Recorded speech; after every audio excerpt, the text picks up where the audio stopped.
Olá, meus queridos irmãos, que o nosso Deus e o nosso Senhor Jesus Cristo esteja abençoando a vida de cada um de vocês que me assistem no dia de hoje. Amém. Bom, hoje eu estou começando a minha pregação. Eu gostaria de dizer que se você não é inscrito, mas quiser sempre estar por dentro dos meus vídeos e de tudo que eu estiver postando, clicar no botão de subscrever ou de inscrever-se e clicar no sininho. Pois dessa maneira, sempre que eu postar um vídeo, você que me assiste será notificado.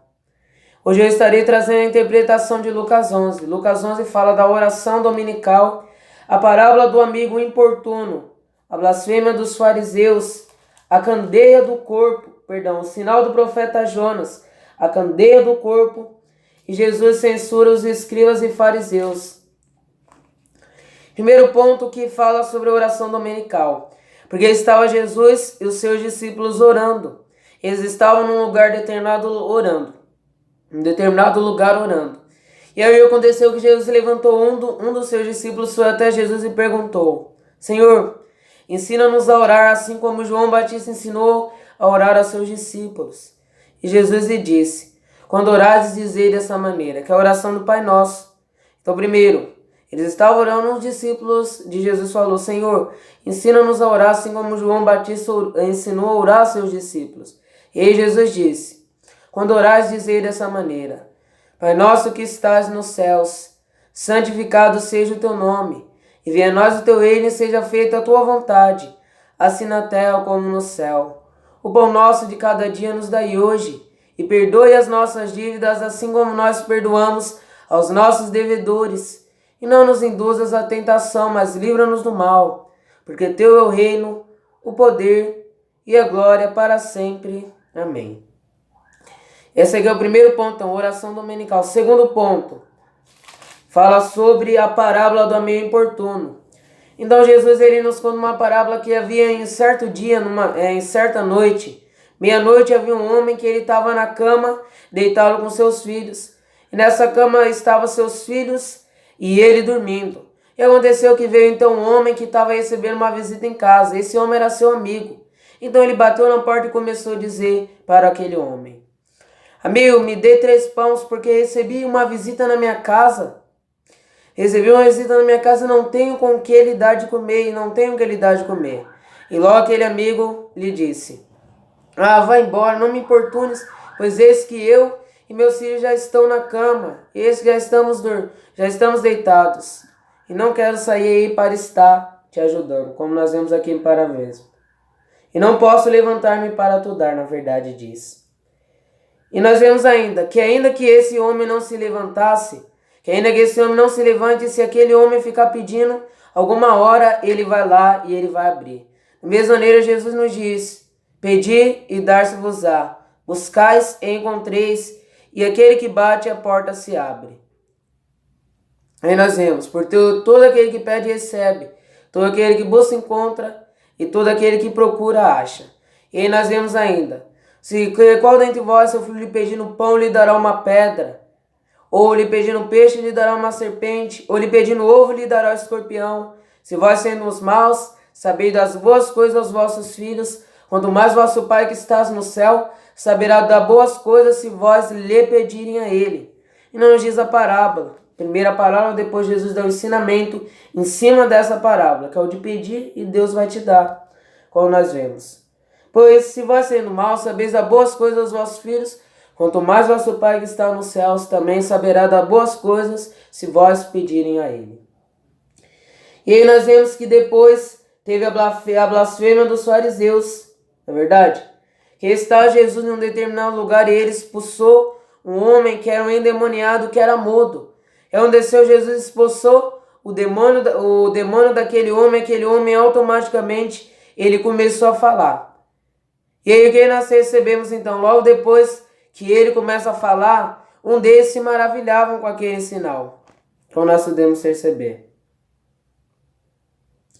Aqui nós vemos: mas uns diziam: esse expulsa demônios por Belzebu, príncipe dos demônios.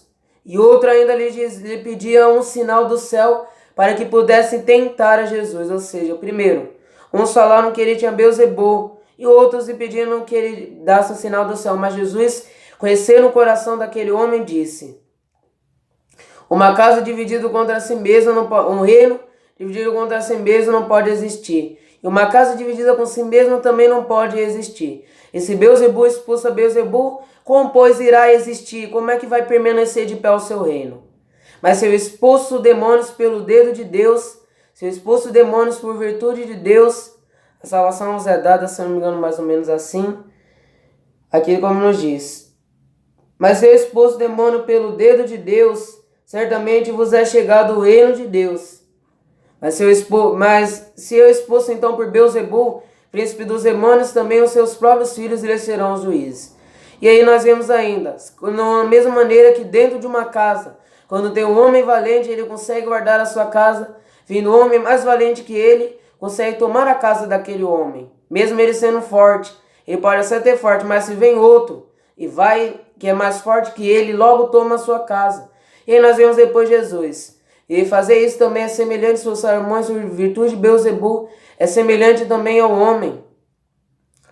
É semelhante ao homem também que... É semelhante ao homem que... Perdão. E é semelhante também ao homem que havia tido um demônio dentro de si mesmo. Mas logo depois saiu e voltou para sua casa, encontrou tudo aberto, depois de ter já liberto, já encontrou tudo em ordem, depois de já ter ainda sido liberto do espírito maligno que estava nele. E vai e traz 7 demônios, pior ainda do que o primeiro demônio que estava sobre ele, estragando novamente a sua casa. E aí nós vemos depois ainda que nos diz, então nós podemos perceber. Aqui em Lucas 11 diz ainda assim: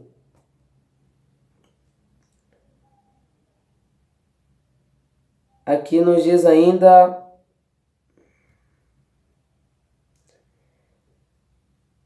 E aí nós vemos ainda que uma mulher disse: bem-aventurado o ventre que te gerou. Jesus disse: ainda não, mas ainda mais, melhor ainda, é bem-aventurado aqueles que ouvem a palavra de Deus e as praticam. E aí nós vemos depois também e ainda nos diz ainda acerca do sinal do profeta Jonas. E ajuntou-se uma multidão que queria um sinal de Jesus. Mas Jesus disse: essa geração maligna e perversa me pede um sinal.